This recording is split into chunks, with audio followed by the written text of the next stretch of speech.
नमस्कार दोस्तों, स्वागत है आप सभी का आपके अपने प्यारे ऑफिशियल यूट्यूब चैनल अपार एजुकेशन पर। दोस्तों, जैसा कि आपको पता होगा कि आज का जो डेट है 11 सितंबर है, 9वां महीना 2025, यानी आज का जो दिन है थर्सडे, बृहस्पतिवार, है ना। आज के शाम हम आपको आज का जो डेली करंट अफेयर्स में आपका ये जो वीडियो होने वाला है, इसमें एक बार फिर से आपके सामने आज का करंट अफेयर्स एकदम फ्रेश न्यू अपडेट के साथ आप लेकर के आपके सामने उपस्थित हुए हैं। ठीक है, तो दोस्तों आपको पता होगा कि देश विदेश दुनिया में हाल ही फिलहाल में बहुत कुछ बदल गया है, कुछ बदलाव हो रहा है। तो उसके बारे में आज हम लोग करंट अफेयर्स में एकदम जैसे न्यूज़ में टॉपिक चलता है, आप लोग कोई भी न्यूज़ देखते होंगे तो उसमें आपके लिए हर एक घटना, हर एक जो भी जानकारी मिलती है वो आपके लिए नई, आपके लिए रुचिकर रहती है, इंटरेस्टिंग रहती है। तो इसी में आपके सामने जो न्यूज़ से रिलेटेड करंट अफेयर्स बनते हैं या फिर जो सरकार द्वारा या आम जनता द्वारा उठाए गए कदम होते हैं, कुछ महत्वपूर्ण पहल होते हैं, योजनाएं होती हैं, नियम कानून होते हैं, ठीक है, कुछ उद्देश्य होते हैं जो करंट अफेयर्स में क्वेश्चंस में आपको इस तरह से आपको दिखाई दे रहे होंगे। तो आइए दोस्तों, बिना देरी किए वीडियो को स्टार्ट किया जाए ताकि कम से कम टाइम में ज़्यादा कुछ अच्छे कवर कर किया जाए। 11 सितंबर थर्सडे के दिन डेली करंट अफेयर्स में आपका जनरल नॉलेज और जनरल साइंस यानी कि जीके जीएस कवर होने वाला है। देखिए, पहला क्वेश्चन जैसा कि हमने आपको बताया, एकदम फ्रेश और न्यू अपडेट आपके सामने है। जो भी हाल फिलहाल में कुछ बदला है, कुछ नए निर्णय लिए गए हैं, ठीक है, कुछ नए कदम उठाए गए हैं, कुछ उद्देश्य हैं, उनके बारे में हम लोग जानते हैं। पहला क्या है कि किस केंद्रीय मंत्री ने इंडिया मेडटेक एक्सपो 2025 का उद्घाटन किसने किया, सॉरी मतलब किस केंद्रीय मंत्री ने किया, है ना, यहाँ पे किसने आ गया है। तो किस केंद्रीय मंत्री ने इंडिया मेडटेक एक्सपो, ये एक प्रकार का खुद ही प्रोविज़न है, एक प्रकार का प्रिंसिपल है, ठीक है, इंडिया का एक मोटिव है कि मेड इन इंडिया जब से लॉन्च हुआ, आत्मनिर्भर भारत लॉन्च हुआ, तो आत्मनिर्भर भारत और मेड इन इंडिया इन दोनों ने मिल करके जो है इंडिया मेडटेक एक्सपो 2025 का इनॉग्रेशन करवाया गया है। वो किस केंद्रीय मंत्री के द्वारा करवाया गया, ऐसा आपको क्वेश्चन में पूछ रहा है, ठीक है। तो आप लोग इंग्लिश में ऐसा समझने के लिए आपको बता दिया जाए कि which central minister inaugurated India medtech expo 2025 recently, किस केंद्रीय मंत्री ने किया है, ठीक है। तो पहला गृह मंत्री अमित शाह, दूसरा है रक्षा मंत्री राजनाथ सिंह, तीसरा है शिक्षा मंत्री धर्मेंद्र प्रधान और चौथा है केंद्रीय वाणिज्य और उद्योग मंत्री पीयूष गोयल। आपको बता दें चौथा वाला जो ऑप्शन है वो सही हो जाएगा। केंद्रीय वाणिज्य और उद्योग मंत्री पीयूष गोयल जो हमारे हैं, इन्होंने अभी हाल ही में इंडिया मेडटेक का उद्घाटन किया है, ठीक है, इनोग्रेशन किया है इसका, इन्होंने किया है, पीयूष गोयल ने, इनके द्वारा ही किया गया है। तो India medtech was inaugurated by central static central statistics and industrial minister Piyush Goyal, ठीक है, इनके द्वारा किया गया है 2025 का उद्घाटन।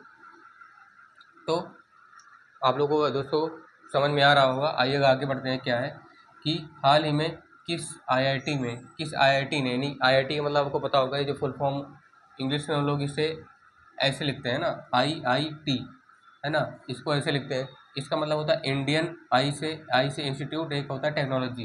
तो इंडियन इंस्टीट्यूट ऑफ टेक्नोलॉजी ने भारतीय भाषाओं और विरासत के लिए एआई उपकरण विकसित किए, ठीक है, किस आईआईटी ने विकसित किए हैं, ऐसा पूछ रहा है क्वेश्चन में। यानी कि हाल ही में किस आईआईटी ने भारतीय भाषाओं, जो इंडियन लैंग्वेज होती हैं, और विरासत के लिए, यानी कि ये जो भाषाएं हैं आने वाली जनरेशन के लिए, आने वाली पीढ़ियों के लिए एक विरासत के रूप में काम करें, उनको बिना किसी ज़्यादा अनुभव के उनको ऐसे ही सीखने को मिल जाए। जैसे हम लोग की मातृभाषा है, तो एक प्रकार से हमें हिंदी विरासत में मिली हुई है, ठीक है, जो कि राष्ट्रभाषा है। तो उसी तरह ही जो भाषाएं हैं आने वाली पीढ़ियों के लिए एक विरासत का काम करें, ऐसा एआई उपकरण किस आईआईटी ने बनाया है। तो recently which IIT developed the new AI instruments for the higher and Indian language, किस आईआईटी ने भी रिसेंटली में बनाया है। तो आईआईटी कानपुर है, आईआईटी मुंबई, आईआईटी खड़गपुर और आईआईटी जोधपुर, ठीक है, ये चारों टॉप आईआईटी है इंडियन कॉलेज के, मतलब इंडियन इंस्टीट्यूट ऑफ टेक्नोलॉजी के आईआईटी, ये जो चारों हैं ये टॉप है, ठीक है। अगर कोई भी जेई मेंस एडवांस क्लियर करता है, एडवांस, उसके बाद उसमें उसका रैंकिंग सबसे अच्छा आ जाता है, रैंक 1 से लेकर के 1000 के अंदर अंदर, ठीक है, 500, 600, 20 या पहला रैंक आ गया तो समझ लो आपको बहुत ही टॉप कॉलेज का आईआईटी मिलेगा आपको, ठीक है। तो आपको बता दें चौथा जो ऑप्शन है ये सही हो जाएगा, IIT जोधपुर। ठीक है, IIT जोधपुर ने भी हाल ही में भारतीय भाषाओं और विरासत के लिए नए नए उपकरण, नए नए इंस्ट्रूमेंट्स लॉन्च किए हैं, विकसित किए हैं। ठीक है, तो the new for higher and Indian language IIT Jodhpur developed more adaptable and new advancement technologic instruments recently. ठीक है, अभी हाल ही में विकसित किए हैं। तो 2026 अगला क्वेश्चन है क्या है, 2026 में BWF विश्व चैंपियनशिप की मेजबानी कौन सा देश करेगा। ये जो आने वाली चैंपियनशिप है 2026 में, एक साल बाद, मतलब अब एक साल के, अब तो सितंबर चल रहा है, तो अक्टूबर नवंबर दिसंबर लगभग 3 महीने बाद जो 2026 आएगा उसमें होने वाला है BWF चैंपियनशिप। ये BWF चैंपियनशिप का मतलब आपको बता दें कि BWF चैंपियनशिप किसी भी रिलेटेड कोई भी अगर टेक्नोलॉजिक हो गया, टेक्निकल एक्सपर्ट हो गया, या गेम एक्सपर्ट, आप लोग स्पोर्ट ले लीजिए, जैसे खेल में आप लोग क्या खेलते हैं, इंडोर आउटडोर गेम्स होते हैं, जैसे आउटडोर में क्रिकेट हो गया है ना, हॉकी हो गया, फुटबॉल हो गया, बास्केटबॉल हो गया। इंडोर में आप ले सकते हैं चेस ले सकते हैं, शतरंज, और ये लूडो, स्नेक एंड लैडर ले सकते हैं, कैरम ले सकते हैं।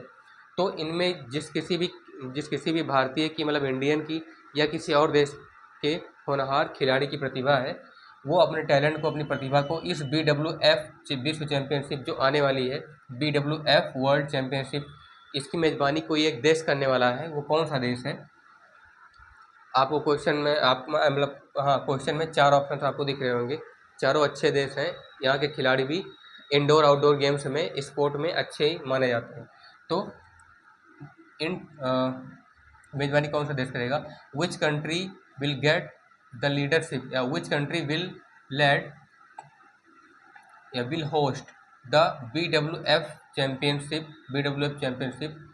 इन 2026। ठीक है, 2026 में कौन सा देश करेगा, तो भारत है, चीन है, श्रीलंका है, न्यूजीलैंड। चीन का तो इससे दूर दूर तक कोई लेना देना नहीं है, हालांकि वहाँ पे भी एक्सपर्ट है, टेक्नोलॉजी भी इंडिया से भी ज़्यादा हाई लेवल की टेक्नोलॉजी है। बट लेकिन क्या है कि इंडोर आउटडोर गेम की बात आती है तो ना ही क्रिकेट में, ना ही बैडमिंटन में, ना ही हॉकी में, फुटबॉल में, आउटडोर गेम की बात करें तो यही सब हो गया, क्रिकेट, फुटबॉल, हॉकी।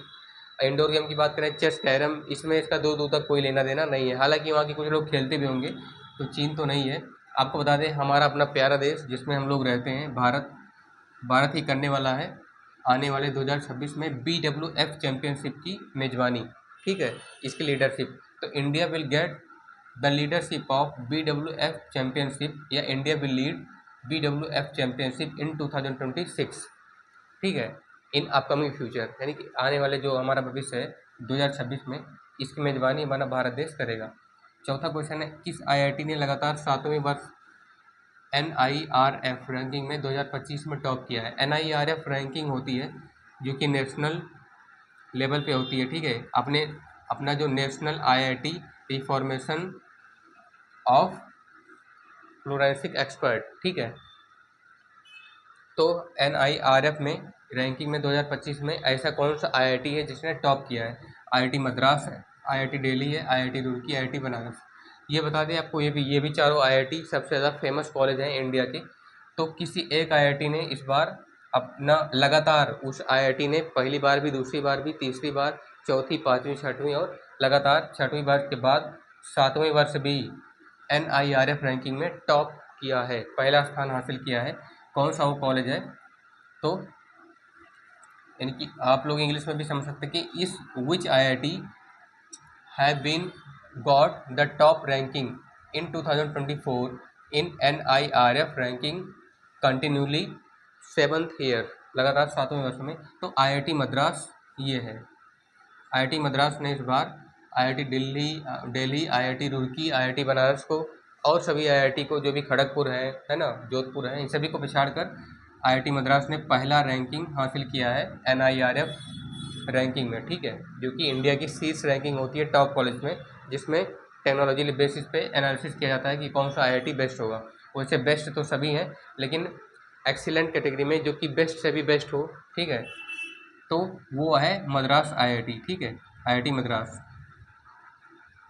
तो अगला क्वेश्चन क्या है कि भारत ने किस देश के साथ कार्बन व्यापार हरित निवेश को बढ़ावा देने के लिए संयुक्त आयोग समझौते पर हस्ताक्षर किए। अभी इंडिया ने ऐसा कौन सा देश है जिसके साथ कार्बन बिजनेस करेगा, व्यापार करेगा और हरित निवेश यानी कि green planting investment, green investment, इसको बढ़ावा देने के लिए संयुक्त आयोग पर हस्ताक्षर किए, है ना।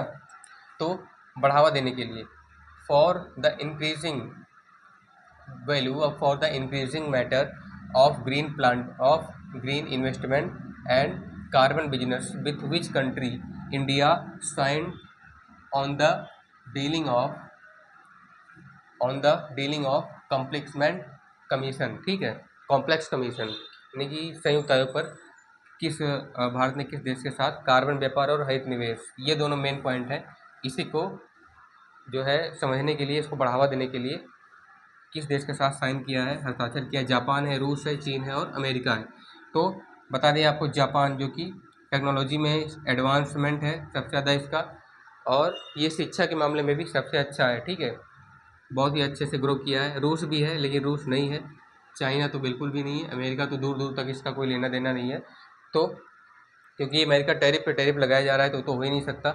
चीन अपना पुराना दुश्मन है लेकिन अमेरिका से इस टाइम पे ठीक चल रहा है, जो कि हमारे प्रधानमंत्री मोदी जी जापान के बाद चीन गए थे, ठीक है, तो जापान पहले गए थे।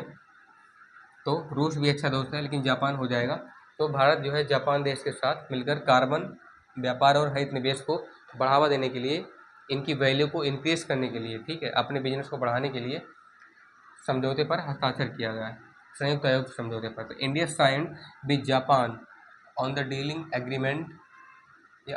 Dealing agreement of complex commission for increasing value of green investment and carbon business, ठीक है, इसके साथ किया है रिसेंटली हाल ही में। डीपीआईआईटी ने, अगला जो क्वेश्चन है, डीपीआईआईटी ने किस बैंक के साथ मिलकर पूरे भारत में स्टार्टअप्स का समर्थन देने के लिए समझौता ज्ञापन पर हस्ताक्षर किए? इसने भी हस्ताक्षर किया है समझौता ज्ञापन पर, किसके साथ, किस बैंक, किसी एक बैंक के साथ मिलकर के जो भारत में स्टार्टअप्स होते हैं इसका समर्थन किया है, ठीक है, समर्थन मतलब इसको सपोर्ट किया है। तो DPIIT signed on which dealing agreement, DPIIT signed on the dealing agreement for supporting to all startups which generating in India, in across the India, to associated with which bank, किस bank के साथ मिलकर के जो है अभी हाल ही में DPIIT ने साइन किया है? आईसीआईसीआई बैंक के साथ, एक्सिस बैंक के साथ, बीओबी बैंक के साथ, एचडीएफसी बैंक के साथ। आईसीआईसीआई बैंक के साथ मिल करके डीपीआईआईटी ने अभी हाल ही में साइन किया है, ठीक है, किस, क्या करने के लिए साइन किया है? स्टार्टअप्स को बढ़ावा देने के लिए। जितने भी स्टार्टअप्स हैं, चाहे वो पढ़ाई के लिए शुरू किया जाए, बिजनेस के लिए शुरू किया जाए, वैसे स्टार्टअप्स को लगभग इकोनॉमी यानी कि ग्रोथ करने के लिए, बिजनेस के लिए शुरू किया जाता है, जिसमें ट्रेड में इम्पोर्ट एक्सपोर्ट हो गया और बिजनेस रिलेटेड कुछ जो चीज़ें हो गई, इसको समझने के लिए शुरू किया जाता है, ठीक है, उसको बढ़ावा देने के लिए शुरू किया जाता है। तो DPIIT signed on the dealing agreement for supporting to all the startups in India by the association of ICICI bank, ठीक है, इसके साथ मिलकर के साइन किया है। सबसे लास्ट वाला क्वेश्चन, चंद्रमा किसका प्राकृतिक उपग्रह है? ठीक है, मतलब कुछ ऐसे क्वेश्चन होते हैं जैसे आपको बताने के बाद 3-4 क्वेश्चन के बाद बोरिंग लग रहा होगा, तो हमने एक क्वेश्चन लास्ट में ले लिया, ज्योग्राफी से उठा लिया, ठीक है, पढ़ने के बाद आपको थोड़ा सा मजा आए इसमें। तो अलग अलग सब्जेक्ट के क्वेश्चन अगर आपको मिलते हैं, जैसे लगातार अगर आप करंट अफेयर्स न्यूज़ पढ़ रहे हैं, तो ये तो जाहिर सी बात है कि इंटरेस्टिंग ये भी है, लेकिन अगर उसमें कुछ अदर सब्जेक्ट के क्वेश्चन आ जाएँ, जैसे ज्योग्राफी के हो गया, इकोनॉमी के हो गया, है ना, इन्वायरमेंट एंड इकोलॉजी हो गया, पर्यावरण और पारिस्थितिकी तंत्र हो गया, तो वैसे ही क्वेश्चन ज्योग्राफी यानी कि भूगोल से लिया गया है, ज्योग्राफी से, जो कि इंटरेस्टिंग सब्जेक्ट होता है काफ़ी, ठीक है, जिसे आप लोग हिंदी में भूगोल बोलते हैं। तो आइएगा समझते हैं। चंद्रमा आपने पढ़ा भी होगा, सबसे अच्छा सबसे इजी क्वेश्चन है, क्लास 6 के बच्चे को भी पता होगा, ठीक है, 5th 6th 7th, ये 6 से स्टार्ट हो जाता है वैसे। तो चंद्रमा किसका प्राकृतिक उपग्रह है, यानी कि मून, चंद्रमा किसका प्राकृतिक उपग्रह है? तो whose planet is the satellite of a natural satellite of the moon, ठीक है, तो किसका प्राकृतिक उपग्रह है चंद्रमा? शुक्र ग्रह का है, पृथ्वी ग्रह का है, बृहस्पति ग्रह का है या फिर प्लूटो का है।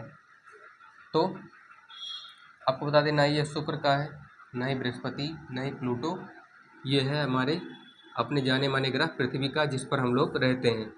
तो चंद्रमा पृथ्वी का प्राकृतिक उपग्रह है। The moon is the natural satellite of the earth which is our life long living planet, जो कि हमारा जीवन जीने का जो एक ग्रह है, जिस पर जीवन है, उसी का जो एकमात्र उपग्रह है उसका नाम क्या है? चंद्रमा।